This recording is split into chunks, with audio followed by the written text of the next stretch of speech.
नमस्कार, स्वागत है आपका 2024 के पहले शो में। और हम आशा यही करते हैं सीएनबीसी आवाज़ की तरफ से कि ये साल आपके लिए बहुत महत्वपूर्ण हो, आपके लिए उपलब्धि भरा हो और काफ़ी सारे प्रॉफिट्स आप यहाँ पर सभी एसेट क्लासेस में इस साल में कमाएं। शुरुआत हम यहाँ पर एमसीएक्स के साथ करेंगे, जहाँ पर पिछले साल हमने कई नए कॉन्ट्रैक्ट्स लॉन्च होते हुए देखे और कई कमोडिटीज़ ने तो रिकॉर्ड टर्नओवर भी बनाया। लेकिन आंकड़ों के हिसाब से 2023 कैसा रहा, एमसीएक्स की ग्रोथ कैसी थी और आने वाले साल में अब यहाँ पर क्या रणनीति है, क्या नई कमोडिटीज लॉन्च होते हुए हम देखेंगे, इन सब पर खास चर्चा में आज हमारे साथ जुड़ेंगे एमसीएक्स के चीफ बिजनेस ऑफिसर ऋषि नथानी। स्ट्रैटेजीज पर बात करने के लिए हमारे साथ हैं निर्मल बैंक कमोडिटीज के head VP research Kunal Shah. लेकिन ऋषि, सबसे पहले आपसे शुरुआत करेंगे और स्वागत है आपका और नए साल की बहुत बहुत बधाई। और 2023 क्लियरली एक्सचेंज के लिए काफ़ी बेहतरीन भी रहा, इवन एज हमने थोड़ा कंपटीशन यहाँ पर बढ़ते हुए देखा, लेकिन उसके बावजूद जिस तरह की ग्रोथ और जिस तरह की पोजिशनिंग यहाँ पर एक्सचेंज की है काफ़ी स्ट्रांग रही। पहले आपसे यही जानना चाहेंगे कि 2023 आपके लिहाज से कैसा था, क्योंकि जब हमने एक रिपोर्ट कार्ड निकाल के देखा है तो चाहे वो नई टेक्नोलॉजी को ट्रांजिशन करना था या फिर ऑप्शंस और कई सारे फ्यूचर्स में रिकॉर्ड टर्नओवर देखना था, क्लियरली एक बहुत बेहतरीन साल। धन्यवाद मनीषा, और आपको और आपके सभी दर्शकों को नववर्ष की हार्दिक शुभकामनाएं। मैं भी आशा करता हूं ये नववर्ष सबके लिए सुखमय और प्रॉफिटेबल रहेगा। तो जहां तक 2023 का सवाल है, एक कठिन वर्ष था हमारे लिए टेक्नोलॉजी ट्रांजिशन के हिसाब से, बट सबके सहयोग से हमने इसको पूरा किया। और बिजनेस के एंगल से बहुत ही अच्छा वर्ष था ये हमारे लिए, और कई नए आंकड़े हमने पार किए हैं। मोस्टली जितने भी ऑप्शंस थे सब में नए हाईज किए हैं हमने हर प्रोडक्ट में। और खास तौर पे 13 दिसंबर को हमने क्रूड ऑयल पे नया हाई किया 1,60,700 करोड़, और 20 दिसंबर को नेचुरल गैस ऑप्शंस में भी 39,000 करोड़ का टर्नओवर किया है। और एक्सचेंज का भी ऑल टाइम हाई टर्नओवर इसी वर्ष में 13 अक्टूबर को रहा है 2,23,000 करोड़। तो ओवरऑल बहुत ही अच्छा वर्ष रहा, और मैं तो यही आशा करता हूँ कि 2024 इससे भी अच्छा वर्ष रहेगा। ऋषि, जहां तक बाकी एक्सचेंजेस के का भी कमोडिटी में जो हमने अब एंट्री आते हुए देखी है, उस कंपटीशन को आप कैसे देखते हैं? देखिए, कंपटीशन तो 2018 से है। हाँ। सारे एक्सचेंजों को परमिशन दे दी गई थी कमोडिटीज में भाग लेने की, और 2018 से मेरे हिसाब से 5 वर्ष से ज्यादा पूर्व हो चुके हैं, और एमसीएक्स का मार्केट शेयर बढ़ा ही है। तो मैं तो अपने बिजनेस पे फोकस करना चाहूंगा और यही देखना चाहूंगा कि एमसीएक्स का बिजनेस बढ़ता रहे। ओके। अच्छा ऋषि, 2023 तो आपने कहा कि बहुत अच्छा रहा, लेकिन अब आगे 2024 पर नजरें हैं और आपने कहा कि एक्सपेक्टेशंस तो काफ़ी अच्छी हैं ही, लेकिन कौन कौन से वो की माइलस्टोन्स रहेंगे जो हम अचीव होते हुए देखेंगे एमसीएक्स की ओर से, और स्पेशली जो स्टील कारोबार को लेकर जो एक्सपेक्टेशंस हैं जनवरी 2024 से शुरुआत होने की, उसको लेकर क्या तैयारी है और क्या एक्सपेक्ट करना चाहिए? धन्यवाद दीपाली। तो 2024 में अब चूंकि ये टेक्नोलॉजी ट्रांजिशन हो चुका है, अब हम बिजनेस पे फोकस कर पाएंगे, नए प्रोडक्ट्स पे, नए लॉन्चेस पे। और जो पहला लॉन्च हम कर रहे हैं 15 जनवरी से, स्टील रीबार कॉन्ट्रैक्ट का एक 5 टन का कॉन्ट्रैक्ट है। तो हम आशा करेंगे कि इससे जो पूरे स्टील इंडस्ट्री है उसको एक प्राइस हेजिंग मैकेनिज्म मिलेगा, एक प्राइस डिस्कवरी मैकेनिज्म मिलेगा, और आगे चल के ये प्रोडक्ट भी बहुत सक्सेसफुल होगा। और भी जो भी हम प्रोडक्ट्स लाने की चेष्टा करेंगे, जैसे जैसे रेगुलेटरी अप्रूवल मिले, तो उसके हिसाब से 2024 पे अपने बिजनेस को बढ़ाने में फोकस किया जाएगा। लेकिन ट्रेडर्स क्या एक्सपेक्ट करें स्टील रिबार के लॉन्च के बाद, क्योंकि एक्साइटमेंट तो है ट्रेडर्स के बीच में, और साथ ही ऋषि क्या बेनिफिट्स रहेंगे मार्केट के लिए, और इसके बाद आगे की क्या रोड मैप रहेगा फर्दर नए प्रोडक्ट लॉन्चेस को लेकर? देखिए, आशा तो सभी, हम तो यही चेष्टा करते हैं कि कोई एक अच्छा प्रोडक्ट लाए मार्केट से। काफी विचार विमर्श करके हमने ये प्रोडक्ट लाया है, और स्टील मार्केट काफी फ्रेगमेंटेड है, तो उसको एक यूनिफाई करने के लिए, कॉमन प्राइस डिस्कवरी करने के लिए ये प्रोडक्ट लाया गया है। तो आशा यही करेंगे कि मार्केट इसको सराहेगा और इसमें अच्छी पार्टिसिपेशन आएगी, फिजिकल मार्केट से भी और बाकी जितने भी मार्केट पार्टिसिपेंट्स हैं सबसे। आगे चल के भी हम और भी कई कॉन्ट्रैक्ट्स को देख रहे हैं, जैसे इलेक्ट्रिसिटी डेरिवेटिव्स हैं, कॉटन कॉन्ट्रैक्ट में कुछ तब्दीलियां लाएंगे, और भी ऑप्शंस कॉन्ट्रैक्ट लाएंगे, शॉर्टर ड्यूरेशन ऑप्शंस कॉन्ट्रैक्ट लाने की चेष्टा करेंगे। तो ये सारे हमारे पाइपलाइन में रहेंगे। ऋषि एब्सली नेक्स्ट क्वेश्चन मेरा शॉर्टर ड्यूरेशन कॉन्ट्रैक्ट्स का ही था और पिछला पूरा हफ्ता बाजार इसके ऊपर काफी हद तक स्पेकुलेट भी करता रहा। ऑफ कोर्स आपकी जो अर्निंग कॉल थी उसमें इसका जिक्र भी हुआ था, तो कितनी जल्दी इसे एक्सपेक्ट किया जा सकता है? देखिए, एक समय का कुछ बोल नहीं सकते, लेकिन हमारे पास कुछ तो अप्रूवल ऑलरेडी थे शॉर्टर ड्यूरेशन कॉन्ट्रैक्ट के बुलियन में, जिसको चूंकि काफी समय बीत चुका है, इसीलिए हम उसको एक रीवैलिडेशन के लिए फिर से डालेंगे रेगुलेटर के पास, और जैसे ही वो आ जाएगा हम उसको भी लॉन्च करने की चेष्टा करेंगे। और इसके अलावा और भी कई इनेबलिंग प्रोविजंस हैं जिसके तहत हम और नए कॉन्ट्रैक्ट्स के लिए अप्लाई कर सकते हैं, और जैसे ही हम उसको अप्लाई करके अगर परमिशन मिलेगी तो उसको भी लॉन्च करेंगे। बट जैसे मैंने कहा कि फोकस बिजनेस बढ़ाने पर ही रहेगा। वी हियर दैट ऋषि। तो जहां तक शॉर्टर ड्यूरेशन की बात है, कौन से कॉन्ट्रैक्ट्स पहले देखे जा सकते हैं? जैसे आपने कहा प्री अप्रूवल्स हैं, रिवैलिडेट भी शायद करना होगा, लेकिन किन कमोडिटीज पर पहले नजर है? देखिए, जैसे एक गोल्ड पे है, बाई मंथली है, उसको मंथली लाने की चेष्टा करेंगे। वैसे ही सिल्वर को भी शॉर्टर ड्यूरेशन करने की चेष्टा करेंगे। तो जो जो कॉन्ट्रैक्ट सक्सेसफुल हैं उनमें अगर शॉर्टर ड्यूरेशन लाया जाए और उसमें और भी लोगों को ऑप्शन दिया जाए, तो उससे मेरे को लगता है पार्टिसिपेशन और बढ़ के आएगा। मार्केट का फीडबैक इसको लेकर क्या है? क्लियरली बाजार चाहता ही है कि मंथली कॉन्ट्रैक्ट्स हों। फीडबैक तो यही है मार्केट से, और इसीलिए हमने इनके अप्रूवल्स भी लिए थे। तो कुछ के अप्रूवल लिए थे, कुछ लेने बाकी हैं। तो फीडबैक तो यही है कि आप और ऐसे कॉन्ट्रैक्ट्स लाएं मार्केट में जो शॉर्टर ड्यूरेशन रहे, क्योंकि क्या होता है उससे लोगों की जो प्रीमियम होती है या जो बेसिस रहता है वो कम हो जाता है, तो it is more affordable. Rishi, clearly futures में तो आपने एक बहुत स्ट्रॉन्ग यहाँ पर मार्केट शेयर रखा ही है, और जिस तरह से ऑप्शंस में हमने बहुत स्ट्रॉन्ग ग्रोथ आते हुए देखी, चाहे वो प्रेशियस मेटल्स है या फिर एनर्जी है, एक अच्छा खासा होल्ड यहाँ पर भी है। मेटल्स की बात की जाए, बाकी कमोडिटीज़ की अगर बात की जाए, तो किस तरह से अब आप यहाँ पर देखते हैं? और एक नए साल की शुरुआत है, बजट आएगा, इलेक्शंस हैं, ऑफकोर्स काफ़ी कुछ है, लेकिन क्या आप और पार्टिसिपेशन और अप्रूवल्स इस बाजार में आता हुआ देखेंगे? देखिए, भारत की जो इकोनॉमी है वो काफी तेजी से बढ़ रही है, और कोई भी इकोनॉमिक ग्रोथ कमोडिटीज के बिना तो होता नहीं है। तो मुझे लगता है कमोडिटीज मार्केट तो अच्छी अच्छी बढ़त आएगी कमोडिटीज मार्केट में। जहां तक मेटल्स का भी सवाल है, जैसे कॉपर और निकल में भी हम चेष्टा कर रहे हैं कि मिनीज ला पाए और उन कॉन्ट्रैक्ट्स को भी ग्रो करें। जहां तक ऑप्शंस का सवाल है, कॉपर ऑप्शंस में भी पिछले साल के बाबत काफी ट्रैक्शन है, तो उसको भी ग्रो करने की चेष्टा करेंगे। तो मुझे तो लगता है कि ये 2024 में अप्रूवल्स मिलने के बाद काफी कुछ आना चाहिए मार्केट में, जिससे मार्केट को और ऑप्शंस मिले, और कई कॉन्ट्रैक्ट्स मिले ट्रेड करने। ओके अच्छा ऋषि, 2023 एवरेज डेली टर्नओवर वॉल्यूम्स के हिसाब से तो बहुत एक्साइटिंग रहा। गोल्ड सिल्वर में हमने काफी बाइंग देखी, ऑल टाइम हाईज हमने गोल्ड में लगते हुए देखे। इन्वेस्टर्स को तो रिवॉर्ड मिला ही है एमसीएक्स के, लेकिन ट्रेडर्स को भी फायदा हुआ है, एक्सचेंजेस भी बेनिफिट हुए हैं। अब अगर हम इस कैलेंडर ईयर के एवरेज डेली टर्नओवर वॉल्यूम्स देखें तो वो कैसे रहे हैं वर्सेस प्रीवियस ईयर, और क्या एक्सपेक्ट करें अगले साल के लिए? देखिए, प्रीवियस ईयर जो FY 22-23 था उसमें फ्यूचर्स के टर्नओवर 23,500 करीब थे, और ऑप्शंस करीब 34,000 थे। टोटल कुल मिला के 57,500 करोड़ था। वही FY 23-24 में फ्यूचर्स 20,500 करोड़ थे और ऑप्शंस 81,500 करोड़ थे। कुल मिला के 1,01,500 करोड़ का एवरेज टर्नओवर चल रहा है, जो मतलब ये मैं बता रहा हूँ दिसंबर एंड तक, अभी भी 3 महीने बाकी हैं। तो मोर ऑलमोस्ट ये 40% का ग्रोथ आपको दिखा है FY 22-23 से FY 23-24 में।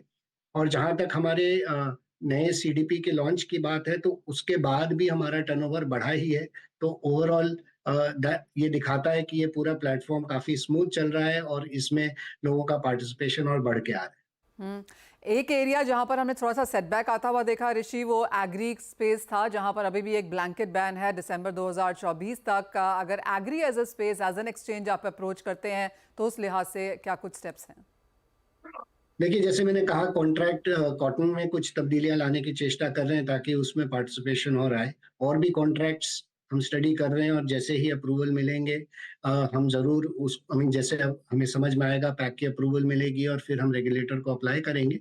तो जैसे ही हमें कुछ वैसा समझ में आएगा हम जरूर लाने की चेष्टा करेंगे। बट आप भी समझ सकते हैं कि एक बार अभी एग्री मार्केट में उस तरह का ट्रैक्शन नहीं है, तो हमारे जो कोर बिजनेस है उस पर भी फोकस है, ताकि ओवरऑल हमारा बिजनेस ग्रो करता रहे।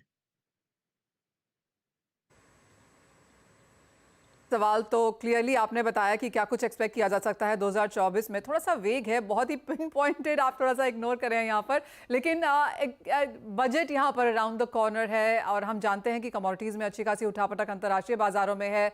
मौसम देख लें, जियोपॉलिटिक्स देख लें, करेंसी है, इंटरेस्ट रेट कट्स की एक्सपेक्टेशन है, तो काफ़ी कुछ एक्सपेक्टेड है। और जिस तरह की ब्रोकरेज कॉल्स हैं कमोडिटीज़ के लिए, एक और साल वॉलेटाइल सपोर्टिव भी रह सकता है।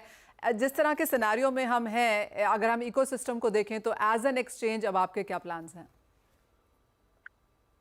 देखिए, फर्स्ट ऑफ ऑल तो वॉलेटिलिटी, जैसे भी ग्लोबल अनसर्टेनिटी रहती है, जितने द्वंद्व छिड़े हुए हैं विश्व में, तो ओवरऑल वॉलेटिलिटी तो मेरे हिसाब से रहेगी। और हमारे एक्सचेंज का तो प्लान यही है कि अच्छे प्रोडक्ट्स लाएं मार्केट में, आउटरीच करें, लोगों को एडुकेट करें और हेजर्स को जोड़ें इस मार्केट से।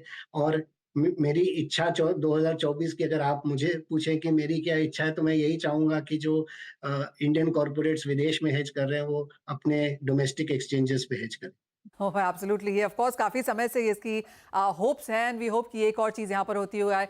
एक और क्विकली क्वेश्चन यहाँ पर स्क्वीज कर लेती हूँ ऋषि, और वो ये कि जिस तरह का as of now market share है, जहाँ पर प्रेशियस मेटल्स में अच्छी खासी वॉल्यूम्स हमने आते हुए देखी हैं, एनर्जी काफ़ी स्ट्रॉन्ग है, अगर एमसीएक्स का हम मैक्स यहाँ पर मार्केट शेयर या टर्नओवर या वॉल्यूम्स बनता हुआ देखें, वो एज ऑफ नाउ कहाँ से है और 2024 के लिए क्या स्ट्रैटेजी है? तो हमारा बल्क जो मार्केट शेयर है वो एनर्जी प्रोडक्ट से, उसके बाद बुलियन प्रोडक्ट से है। बेस मेटल में थोड़ा सा वॉल्यूम कम है, तो चेष्टा यही करेंगे कि जितने भी प्रोडक्ट्स हैं सबको साथ में लेके चलें, चाहे वो एग्री हो, चाहे बेस मेटल हो, चाहे हमारे बुलियन कॉन्ट्रैक्ट्स हो। और एनर्जी तो खैर मार्केट को बहुत अच्छा लगता ही है, तो मैं चाहता हूं कि सारे कॉन्ट्रैक्ट्स में ग्रोथ हो और मार्केट शेयर और इवनली डिस्ट्रीब्यूटेड हो across our product segments. Okay, चलिए शुक्रिया ऋषि आने के लिए सीएनबीसी आवाज़ पर नए साल के मौके पर, और अपने आगे के प्लान्स शेयर करने के लिए और प्रीवियस रिकैप करने के लिए भी थैंक यू सो मच। एक बार फिर से आपको पूरी टीम की तरफ से हैप्पी न्यू ईयर। तो ये तो बातचीत हुई एमसीएक्स की, लेकिन रुकने इसी के साथ एक ब्रेक के लिए। ब्रेक के उस पर फोकस करेंगे स्ट्रैटेजीज पर। कुणाल शाह तो मौजूद रहेंगे ही, साथ ही साथ हमारे साथ होंगे श्री रेणुका शुगर्स के एग्जीक्यूटिव चेयरमैन अतुल चतुर्वेदी, उनसे भी करेंगे बातचीत एक छोटे से ब्रेक के बाद। स्वागत है आपका। और 2023 के पिछले 3 महीनों में लगातार हमने चीनी और एथेनॉल पर जितनी कवरेज करी है शायद ही पूरे साल में यहाँ पर की हो। और इसके अलावा मैंने भी यहाँ पर काफ़ी कुछ सीखा है 2024 में। अतुल चतुर्वेदी जी, मैंने काफ़ी सारे वर्ड्स सीखे आपसे ऑन एयर इंटरेक्शंस में, जैसे कि तवज्जो, खामखा, ये बेवजह की तेज़ी है, बुनियादी तौर पर ऐसा नहीं होना चाहिए, और मेरी वोकैबुलरी यहाँ पर बढ़ती चली जा रही है। लेकिन बहुत शुक्रिया 2024 के पहले दिन हमारे साथ जुड़ने के लिए, और आपको काफ़ी सारी कॉन्ग्रेचुलेशन, क्योंकि अवार्ड्स तो आप पूरे ही साल जीतते रहे, लेकिन टाइम्स का एक और अवार्ड यहाँ पर आपको मिला एंड मच डिजर्विंग क्लियरली। अब आप कैसे देखते हैं 2024 को अपने लिहाज से और सेक्टर के लिहाज से? सबसे पहले तो मनीषा जी, आपका और दीपाली जी दोनों का मैं तहे दिल से शुक्रिया अदा करना चाहूँगा, और सेकेंडली नए साल की तहे दिल से मुबारकबाद आपको और आपके जितने सुनने वाले हैं उन सबको देना चाहूँगा। Now coming to your second point, नए साल में मैं देखता हूँ, देखिए अभी नए साल खत्म होने तक 2-3 दिन पहले गवर्नमेंट ने सी हेवी मोलासेस को एथेनॉल में कन्वर्ट करने के लिए कुछ इंसेंटिव दिया। अबाउट पहले जो 49 रुपीस के आसपास रेट होता था उसको 56.28 के आसपास कर दिया। तो मैं समझता हूँ ये लॉन्ग स्टैंडिंग सिचुएशन थी कि जिसमें जब आपने केन जूस और बी हेवी मोलासेस को एथेनॉल बनाने पे बंद किया और एक्सपोर्ट ऑफ मोलासेस खुला हुआ था, और एक्सपोर्ट मोलासेस का 12.5 रुपए किलो के आसपास आराम से एक्सपोर्ट हो रहा था। तो हिंदुस्तान का जो एक्सपोर्ट ये क्या नाम मोलासेस था वो हिंदुस्तान से बाहर जा रहा था। आपको बड़ा ताज्जुब होगा ये सुन के कि 25% वर्ल्ड का जो मोलासेस ट्रेड है वो हिंदुस्तान से हो रहा था, हिंदुस्तान वर्ल्ड को सप्लाई कर रहा था। अब ये बड़ी अजीबोगरीब बात है कि एक तरफ तो हम लोगों ने शुगर के एक्सपोर्ट को बैन कर दिया और दूसरी तरफ मोलासेस के एक्सपोर्ट को खुला रखा। तो ऑब्वियसली, और केन जूस को भी बैन करने से, तो ये तो एक्सपेक्टेड था। तो हम लोगों का अंदाज था कि शायद इसको 60 रुपए के आसपास तक गवर्नमेंट करेगी, क्योंकि सी मोलासेस बनाने में थोड़ी डिस्टिलरीज की कैपेसिटी कम हो जाती है। तो टू कॉम्पेंसेट दैट हम लोगों का अंदाज था कि इसको 60 रुपए तक करेंगे और एक्सपोर्ट ऑफ मोलासेस या तो बैन कर देंगे या उसको इतना ज्यादा उसके ऊपर ड्यूटी वगैरह लगा देंगे जिससे कि उसका जाना हिंदुस्तान से थोड़ा मुश्किल हो जाए। पर वो अभी तक मैं नहीं देखा नहीं है कि अभी तक उसका डिसीजन आया हो। खैर, इन एनी केस ये वेलकम डिसीजन है और इंडस्ट्री को डेफिनेटली इससे फायदा तो जरूर होगा। ओके अच्छा अतुल जी, दो चीज़ें फिर यहाँ पर, जैसे आपने कहा कि सी हैवी मोलेसिस से एथेनॉल प्रोडक्शन के लिए डिस्टिलरी यूटिलाइजेशन कंपैरेटिवली ज़्यादा रहता है, इसीलिए इंसेंटिव आप एक्सपेक्ट कर भी रहे थे। कितना यूटिलाइजेशन आमतौर पे होता है? दूसरी बात ये, अब क्योंकि कहीं ना कहीं बहुत कुछ एथेनॉल को लेकर हुआ है पिछले कुछ दिनों में, तो ये आशंका भी थी कि 20% एथेनॉल ब्लेंडिंग का जो टारगेट है वो पूरा नहीं हो पाएगा। अब इस कदम के बाद कितना लाइकली लग रहा है वो एम वापस पूरा होते हुए? देखिए, इस साल का गवर्नमेंट का जो टारगेट था वो था 15%। लास्ट ईयर अबाउट 12% अचीव हुआ था। पर मैं समझता हूँ कि केवल सी मोलासिस से वो 15% अचीव करना थोड़ा डिफिकल्ट होगा फॉर श्योर। और जहां तक ग्रेन एथेनॉल का सवाल है, लाइक मक्के से या चावल से, वो मैं नहीं समझता कि आज की तारीख में कोई रेलेवेंट है, क्योंकि आज आप देख ही रहे हैं कि चावल की कीमतें आसमान छू रही हैं और मक्का भी कोई सस्ता नहीं रह गया है। तो उससे बहुत ज्यादा ये मतलब एथेनॉल बने, उसका मुझे थोड़ा शक है। बट इससे भी थोड़ा बहुत मैं समझता हूँ। पर जो अपने को डर लग रहा था कि एथेनॉल का प्रोग्राम काफी कुछ हद तक डिरेल हो जाएगा, पर सी मोलासेस से वो लगता है कि अब डिरेल नहीं होगा। अचीवमेंट कितना होगा ये कहना अभी थोड़ा मुश्किल है। राइट, सीजन ईयर नहीं ना ही सही, लेकिन कैलेंडर ईयर अगर देखें यहाँ पर अतुल जी, तो पिछले साल हमने यहाँ पर एक्सपोर्ट रिस्ट्रिक्शंस आते हुए देखी, आउटपुट यहाँ पर कम है, एथेनॉल को लेकर यहाँ पर काफ़ी सारी कॉन्वर्सेशंस हुई, हमने वो बैक एंड फोर्थ यहाँ पर नोटिफिकेशंस में आता हुआ देखा। अभी भी यहाँ पर सीजन जारी है। अब अगले अगर इसी क्वार्टर की बात की जाए तो क्या कुछ एक्सपेक्ट किया जा सकता है सेक्टर से? सबसे पहले तो मैं एक आपको थोड़ा वो दूंगा आइडिया कि हम लोगों का जो एस्टिमेट था कि कर्नाटका और महाराष्ट्र में गन्ने की फसल बहुत ज्यादा मार खाई है। पर अभी हम लोगों की फैक्ट्रियां में, हम लोगों की जैसे रेणुका की तकरीबन 8 फैक्ट्री हैं, जिसमें 7 कर्नाटका और महाराष्ट्र में और 1 यूपी में। अभी तक हमको महाराष्ट्र और कर्नाटका में एक नए पैसे की तकलीफ नहीं हुई इन टर्म्स ऑफ अवेलेबिलिटी। और मैं समझता हूँ लास्ट ईयर के मुकाबले इस साल अभी तक तो हम लोगों का प्रोडक्शन कहीं ज्यादा है। तो मेरे को लगता है एक तो शायद जो हम लोग एस्टिमेट कर रहे थे कि गन्ने की वो क्या नाम फसल इन 2 स्टेट्स में बहुत ज्यादा कम हो जाएगी, वो शायद ना हो। तो इससे जो अपने लोगों का ये एस्टिमेट है कि पहले हम लोग 29 मिलियन टन के आसपास एक्सपेक्ट कर रहे थे कि शुगर का प्रोडक्शन होगा, अब मेरे को लगता है, देखिए, एक तो एथेनॉल, केन जूस एथेनॉल और बी हैवी बैन करने से 2 मिलियन टन तक शुगर उससे ऑलरेडी सिस्टम में आ जाएगी। तो 31 तो वैसे ही हो गया। और मेरे को लग रहा है थोड़ा बहुत जो क्रॉप बेहतर हो रही है वो 500,000 टन कहीं ज्यादा हो सकता है। मैं समझता हूँ ये साल कंज्यूमर के लिए काफी बेहतर रहेगा। और इंटरनेशनली भी जो बाजार बहुत ज्यादा तेज हो गए थे वह वापस थोड़ा थोड़ा नॉर्मलाइज हो रहे हैं। ओके ये साल ठीक है। शुक्रिया अतुल जी आने के लिए शो में और बातचीत करने के लिए इस मुद्दे पर भी और एक इंडस्ट्री पर भी आउटलुक देने के लिए। थैंक यू सो मच और आपको हैप्पी न्यू ईयर एक बार फिर से हम सभी की ओर से। Thank you.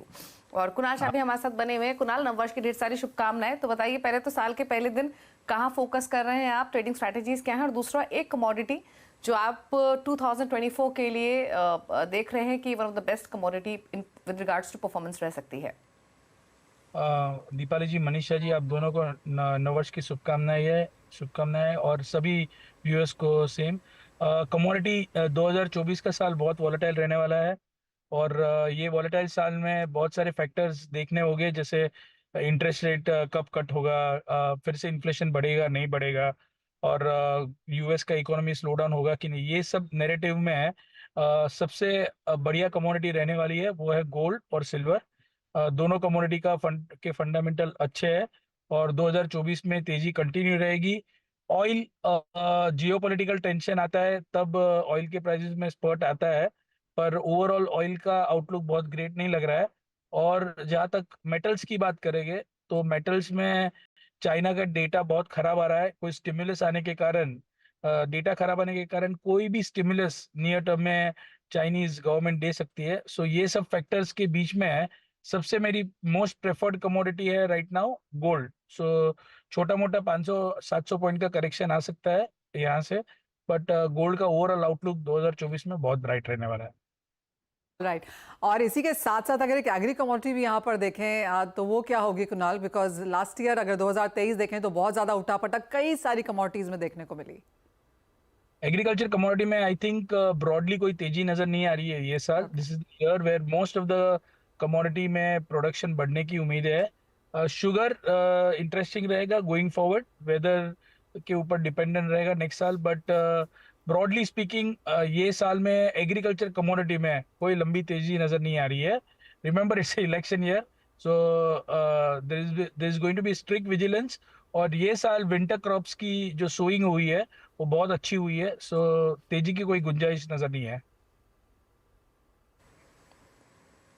ओके तो एग्री कमोडिटीज में तेजी की गुंजाइश नहीं है, लेकिन वॉलेटाइल ईयर रहेगा 2024 फॉर कमोडिटीज के लिए। फोकस रहेगा वापस सोने और चांदी पर। शुक्रिया कुणाल आने के लिए शो में और अपने व्यूज आउटलुक 2024 के देने के लिए। और एक बार फिर से हैप्पी न्यू ईयर। इसी के साथ शो को समेटने का वक्त है। मुझे मनीषा जी को दीजिए इजाजत। सही व्यूअर्स को एक बार फिर से नववर्ष की ढेर सारी शुभकामनाएं। ब्रेक उस पर आप देखिए वादा मार्केट का पूरा एक्शन सुमित मल्होत्रा के साथ फ्यूचर एक्सप्रेस में। नमस्कार।